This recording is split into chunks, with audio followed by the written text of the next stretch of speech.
大家好，我是娟子。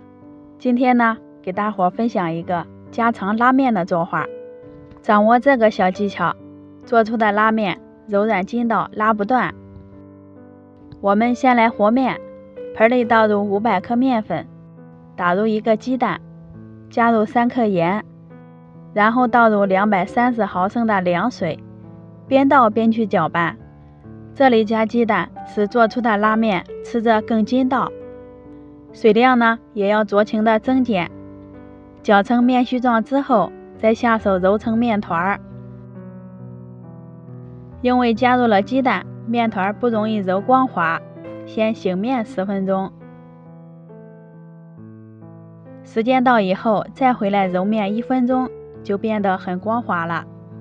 为了让拉面吃起来更筋道，这一步呢，我们多揉上几分钟，增加面团的筋性。像这样光滑细腻的面团，再醒面30分钟。接着在面板上撒一些干面粉，取出醒好的面团，用手压扁，擀成一个长方形的面饼。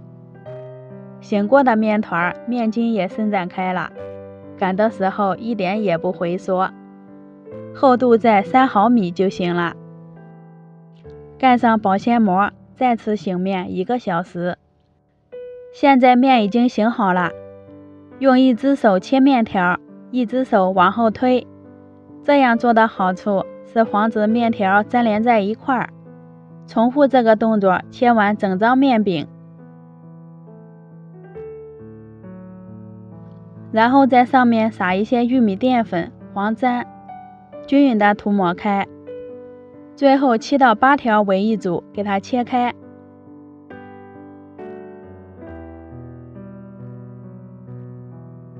拿出一块，捏住两头，轻轻的拉长，一边伸一边摔打，再对折起来，再摔打伸长。面条的粗细可以根据自己的喜好来做，将顶头处给它掐掉就可以了。锅里水开以后，下入伸好的面条，用筷子拨动几次，防止粘连在一块儿。开大火煮开以后，点一次清水，再次煮开之后就可以关火了。将面条控水捞出来，倒在盆里过一遍凉水，这样面条吃起来会更筋道一些。在上面浇上煮好的卤汁，放一些黄瓜丝和黄豆芽。喜欢吃辣的来一勺辣椒油，翻拌均匀就可以开吃了。咱们的拉面就做好啦。做拉面最主要的是面要揉到位，醒制的时间也要够长。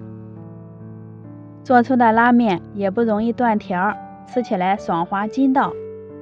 不放任何添加剂，家人吃着也放心。喜欢的朋友可以收藏起来试一下。